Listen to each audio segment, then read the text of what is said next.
नमस्कार दोस्तों, एक समय की बात है। महात्मा बुद्ध अपने शिष्यों को उपदेश दे रहे थे। ने उनसे यह 3 सवाल किए। पहला, कौन किसके भाग्य का खाता है। दूसरा, संसार का सबसे बड़ा बलवान कौन है। तीसरा, जो अपनी बात से मुकर जाता उसका अंत में क्या अंजाम होता है। गौतम बुद्ध कहते हैं, तुम्हारे इन तीनों ही सवाल बहुत ही ज़रूरी हैं, क्योंकि इन तीनों सवालों के जवाब हर मनुष्य को जानना ज़रूरी होता है। इसीलिए मैं तुमको यह कहानी सुनाता हूँ। उस कहानी में तुमको तुम्हारे इन तीनों सवालों के जवाब मिल जाएंगे। तुम कहानी को ध्यान लगाकर सुनना। जंगल में एक विशाल बरगद का पेड़ था। उस पेड़ पर एक बाज पक्षी रहता था। बरगद से थोड़ी ही दूर पर एक बिल था। उस बिल में एक सर्प रहता था। फिर एक दिन जैसे ही सर्प बिल से बाहर निकलने लगा तो सर्प को बाज पक्षी देख रहा था और उसी समय बाज सर्प पर झपटा, परंतु सर्प अपने बिल से अधिक बाहर नहीं निकला था, इसलिए वह वापस बिल में चला गया। फिर थोड़ी देर बाद सर्प ने अपना मुंह बिल से बाहर निकाला और देखने लगा कि बाज पक्षी यहीं पर है या कहीं पर चला गया। बाज पक्षी दोबारा सर्प पर झपटा, फिर से वापस अपने बिल के अंदर छुप गया। जैसे ही सर्प अपने बिल से बाहर निकलने का प्रयास करता तो बाज हमला करता, उसे उठाकर ले जाने की कोशिश करता। बाज मन में सोच रहा था कि जब भी तू बाहर निकलेगा तो मैं तुझे अपना भोजन बना लूँगा, और सर्प उस बाज के डर से बिल में छुपा रहता। जब सर्प को उस बिल में रहते हुए काफ़ी समय हो जाता है तो सर्प मन में विचार करने लगता है कि यदि राजा विक्रमादित्य कहीं से आ जाए तो वह दूसरों के कष्टों का हरण करते हैं, और राजा विक्रम ही ऐसे हैं जो मुझे इस बात से बचा सकते हैं। तो राजा विक्रम को याद करता हुआ सर्प उस बिल में छुपा रहता। जो भी उस मार्ग से निकल कर जाता तो सर्प कहता, भाई मेरी बात राजा विक्रम तक पहुंचा देना या मुझे राजा विक्रम से मिलवा देना, मैं उसका जीवन भर एहसानमंद रहूँगा। फिर एक दिन राजा विक्रमा, जो दूसरों के दुखों को दूर करते थे, वह जंगल में जा रहे थे और उसी मार्ग से निकल पड़े। तभी सर्प को पता चला रास्ते में कोई जा रहा है, तो वह सर्प बिल के अंदर से ही कहने लगा, भाई कोई मुझे राजा विक्रमादित्य से मिला देना, का जीवन भर मैं एहसानमंद रहूँगा। यह बात सुनकर राजा विक्रम बोले, क्यों भाई, आपको राजा विक्रम से क्या काम है। तो सर्प कहने लगा, देखो भाई, राजा विक्रम दूसरों के दुखों का हरण करते हैं और मैं बहुत दिनों से इसी बिल में पड़ा हूँ। मैं बहुत दुखी हूँ। यदि मैं इस बिल से बाहर निकलता हूँ तो इस वृक्ष पर एक बाज पक्षी का निवास है। वह बाज मुझ पर उसी समय हमला करता है, इसलिए मैं इस बिल से बाहर नहीं निकल पाता हूँ और ना ही कुछ खाने को मिलता है। मैं ऐसे ही बिल में पड़ा रहा तो जीवन समाप्त हो जाएगा। राजा विक्रम कहने लगे कि सर्पराज, मैं ही राजा विक्रम हूँ, बताओ तुम्हारे कष्ट क्या हैं, निवारण कैसे करूँ। सर्प कहने लगा, महाराज जैसा आपको उचित लगे, लेकिन मेरा इस बाज से पीछे छुड़वा दीजिए, नहीं तो यह एक दिन मुझे मार डालेगा। राजा विक्रम कहने लगे, सर्प राज तुम कहो तो मैं तुम इस वन से कहीं दूर छोड़ दूं। सर्प कहने लगा, महाराज जब आप मुझे दूर छोड़ने जाओगे तो यह बाज मुझे देख लेगा और वहां जाकर फिर से बैठ जाएगा और मौका मिलते ही वह मुझे मार डालेगा।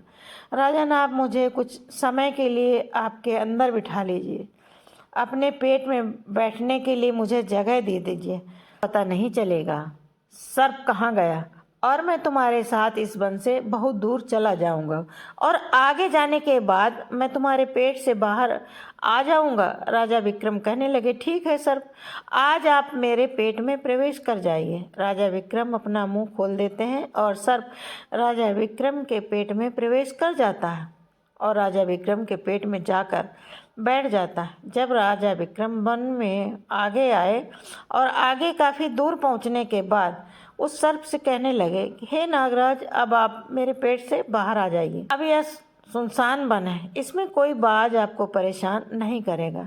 यह बात सुनकर नागराज कहने लगे कि नहीं महाराज, अब मैं आपके पेट से बाहर नहीं निकलने वाला। राजा विक्रम ने कहा, क्यों भाई, आपने तो मुझसे यह वादा किया था कि आप मुझे आगे सुनसान वन में छोड़ देंगे और मैं आपके पेट से बाहर निकल आऊँगा। क्या हुआ, सुनसान वन आ गया, अब आप बाहर निकलिए। सांप कहने लगा कि देखो महाराज, जैसा रहने का आनंद आपके पेट में है, वैसा मुझे बिल में कहाँ मिलता। मैं तुम्हारे पेट से कभी बाहर नहीं निकलूँगा। राजा विक्रम मन में सोचने लगे, यह तो बड़ा ही दुष्ट है, अब मैं क्या करूं? और महाराज विक्रम के पूरे शरीर से कोढ़ फूटने लगा। महाराज विक्रम के शरीर से कोढ़ निकल आया। राजा विक्रम मन ही मन सोचने लगी, अब मैं यदि राजधानी वापस जाऊंगा तो यह संभव नहीं है, क्योंकि मैं इस वक्त कोढ़ी हो गया और मुझे इसी वन में रहकर इस नागराज से भी छुटकारा पाना है। यह सोचकर महाराज विक्रम एक पेड़ के नीचे झोपड़ी बनाकर सो जाते हैं। उनके शरीर से कोढ़ टपकने लगा और बदबू आने लगी। जो भी सर्प का जहर था राजा विक्रम के पेट में बैठा हुआ था। राजा विक्रम उस वन में कोढ़ी की हालत में इधर उधर घूमने लगे। एक प्रसिद्ध राजा विक्रम वन में कोढ़ी की हालत में है। अब इधर उन्हीं के समय एक प्रसिद्ध जनपद था सरस्वती, और सरस्वती नगरी के महाराज थे ताम्रध्वज। महाराज ताम्रध्वज के 3 पुत्रियां थीं और राजा ताम्रध्वज बड़ा अहंकारी था और बड़ा ही अभिमानी था। फिर एक दिन उसने अपनी 3 बेटियों से पूछा कि बताओ बेटियों कि तुम किसके भाग्य का खाती हो। उनमें से 2 बेटियां तो राजा के डर से कहती हैं कि पिताजी हम तो आपके भाग्य का खाते हैं, परंतु उनमें से राजा की एक चित्ररेखा नाम की बेटी थी। चित्ररेखा अपने पिता ताम्रध्वज से कहती है, नहीं पिताजी, मैं किसी के भाग का नहीं खाती हूँ, मैं तो केवल अपने ही भाग का खाती हूँ। उस बेटी की बात सुनकर राजा को बहुत गुस्सा आया और राजा ने उसी समय नाई और ब्राह्मण को बुलाया और नाई और ब्राह्मण से कहने लगा कि इन दोनों बेटियों का रिश्ता तो आप किसी राजघराने में करके आइए, और जो यह बड़ी वाली बेटी है इसका रिश्ता किसी कोढ़ी कलंकी के हाथ करिए।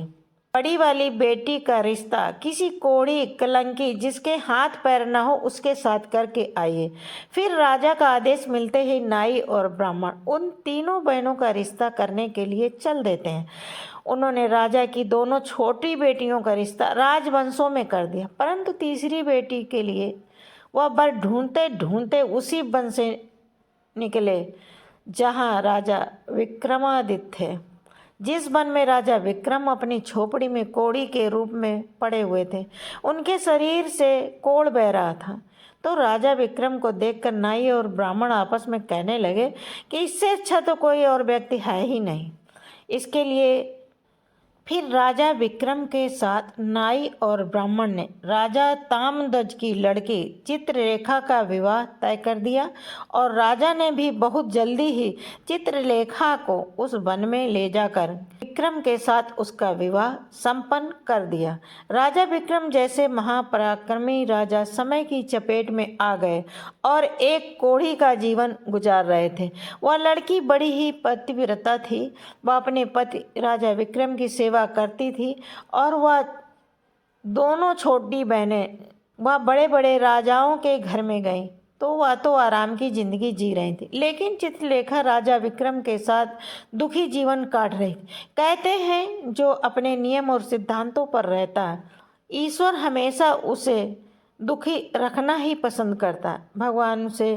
भगवान उसे हमेशा आनंद प्रदान करता है। इसलिए जब उस झोपड़ी में रहते रहते चित्रलेखा को राजा विक्रम के साथ बहुत दिन बीत जाते हैं तो उस झोपड़ी के पास एक पीपल का वृक्ष था और उस वृक्ष के नीचे एक दूसरे सर्प का बिल था। जो एक दिन विक्रम सो रहे थे और रात का समय था और चित्रलेखा महाराज विक्रम की सेवा कर रही थी। उसी समय उस बिल से एक सर्प बाहर निकलता है और बाहर निकलकर जो बाहर निकलकर राजा विक्रम के पेट में सर्प था, उस सर्प से कहने लगता, अरे दुष्ट, अपने वचन से मुकर गया। तूने तो महाराजा विक्रम से कहा था कि मैं दूर वन में जाकर तुम्हारे पेट से बाहर निकल जाऊंगा, और ऐसे परोपकारी राजा के पेट में जाकर बैठ गया।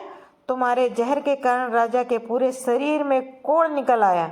अरे तुझे शर्म नहीं आती? तूने कितना गलत काम किया है, क्योंकि इतने समय से राजा विक्रम ना जाने कितने ही जीवों का दुख दूर करते हैं। वह सर्प आगे कहता है, यदि कोई सुन रहा हो तो मैं तेरे मरने का उपाय बताता हूँ। यदि कोई गंगा जल ला करके इस राजा को पिला दे तो तेरे उसी समय 2 टुकड़े हो जाएंगे और मल के रास्ते से बाहर निकल जाएगा। अब राजा के पेट के अंदर बैठा हुआ जो सर्प था वह दूसरे सर्प से कहने लगा कि तेरे जैसा भी मैंने कभी नहीं देखा। धन के खजाने पर कुंडली मारकर बैठा है। यदि यह धन मानव समुदाय के कल्याण के लिए लगाया जाता तो इससे ना जाने कितने मानव को भला होता। मैं भी तेरे मारने का उपाय बताता हूँ। यदि कोई सुन रहा हो तो एक पीपा तेल गर्म करके तेरे बिल में डाल दे तो उसी समय तू नष्ट हो जाएगा, और इस बिल वाले स्थान की खुदाई करेगा तो यहाँ पर अपार धन संपत्ति निकलेगी। उस बात को चित्रलेखा बड़े ध्यान से सुन रही थी। चित्रलेखा के मन में विचार आया, यह राजा विक्रम है और इनके पेट में एक सर्प बैठा हुआ, इस कारण महाराज के शरीर से कोढ़ निकल रहा। तो वह बेचारी चित्रलेखा एक ऋषि के आश्रम पर पहुंची और उन ऋषि से अनुरोध करती है, हे महाराज, मुझे एक गिलास गंगा जल की आवश्यकता है। ऋषि ने कहा, बेटी तुम कौन हो और गंगा जल का क्या करोगे?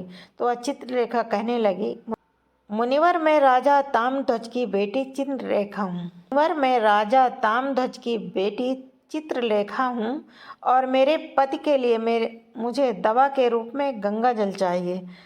उस ऋषि ने उसे एक गिलास गंगा जल दे दिया। अब चित्रलेखा गंगा जल लेकर जल्दी ही महाराज विक्रम के पास पहुंच गए और पहुंचकर महाराज विक्रम से कहने लगी कि महाराज, यह दवाई है आपके कोढ़ को सही करने के लिए, आप इसे ग्रहण कीजिए। राजा विक्रम उस गंगा जल को पी गए और जैसे ही राजा विक्रम ने उस गंगा जल का पान किया तो उस सर्प के उसी समय 100 टुकड़े हो गए। जो पेट में था वह सर्प नष्ट हो गया। वह धीरे धीरे राजा के शरीर से मल के रास्ते बाहर निकल आया। अब तो राजा का कोढ़ धीरे धीरे सही होने लगा और कुछ ही दिनों में राजा का कोढ़ बिल्कुल सही हो गया। राजा का पूरा उपचार हो गया। राजा पहले की तरह स्वस्थ हो गए। अब राजा विक्रम से चित्रलेखा कहने लगी, हे महाराज, मैं एक स्त्री हूँ, इस शहर में नहीं जा सकती हूँ। आप शहर में जाइए और एक पीपा तेल लेकर आ जाइए। राजा विक्रम कहने लगे, चित्रलेखा, उस तेल का तुम क्या करोगे? चित्रलेखा ने कहा, महाराज, आप पहले तेल का पीपा लेकर आइए, फिर मैं आपको बताऊंगी।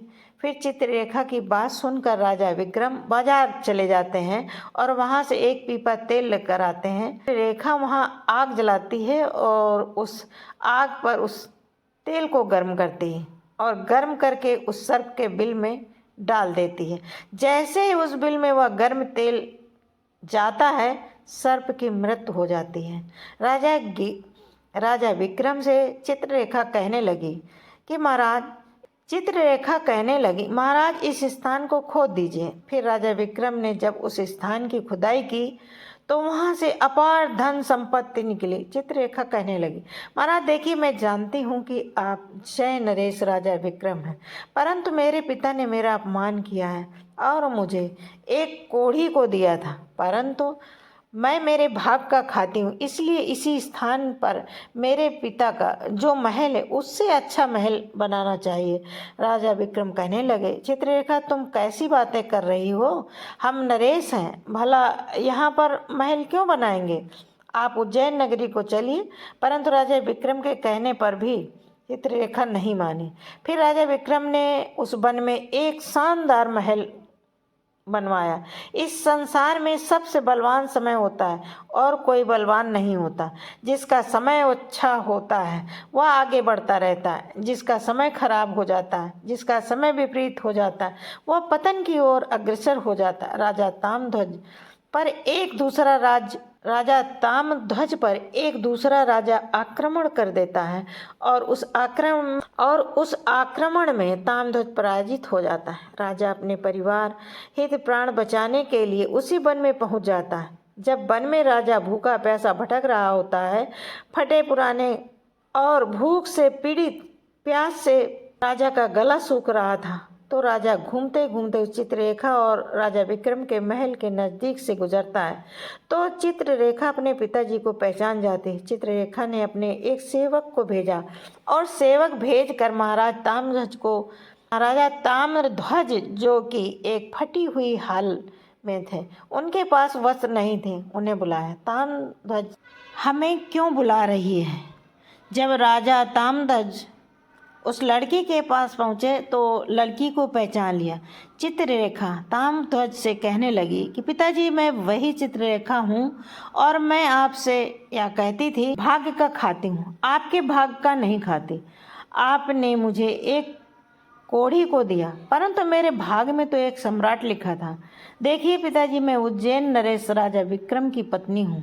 राजा ताम्रध्वज मन में विचार करता है और अपनी उस लड़की से अपने अपराध के लिए क्षमा मांगता है।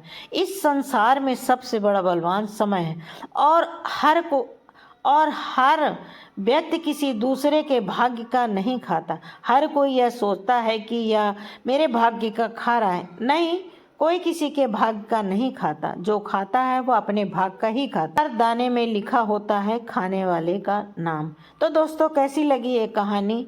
अपनी राय कमेंट बॉक्स में ज़रूर दीजिए। मिलते हैं अगले वीडियो में। धन्यवाद। जय हिंद।